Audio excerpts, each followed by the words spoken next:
Саламатсыңарбы, урматтуу көлдүктөр, сүйүнчү барыңарга.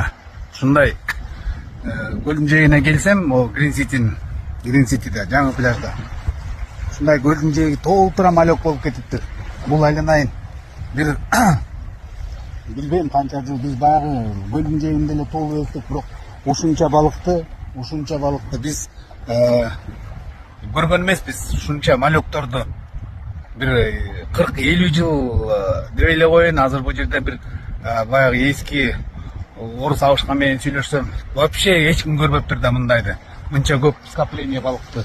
Эми ушунча 40-50 жыл болгон балык көрүлөт болуп айланайын. Көлдүн жээги бүт эле көлдүн жээги. Бул бир эле пляждын жээги эмес, бүтүндөй көлдүн жээги биз жакта балыкчыда бүт ушундай толтура малек болуп кетти. Карасаңар, бул не дейбиз?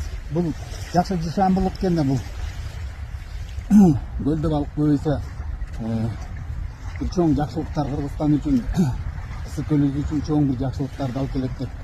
Мындай жакшылыкка жорулган бир жакшы нерсе экен да. Карагылачы бул балыктарды, малектор чоңоюп калыптыр. Эми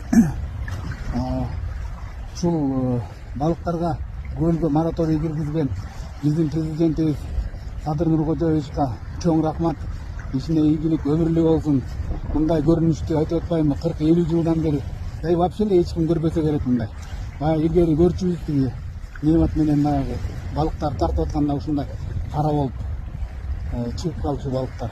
Анан эми мындай көрүнүштү билбейм, мен таң калып атам, жанатан бери көрүп аябай сүйүнүп таң калып атам.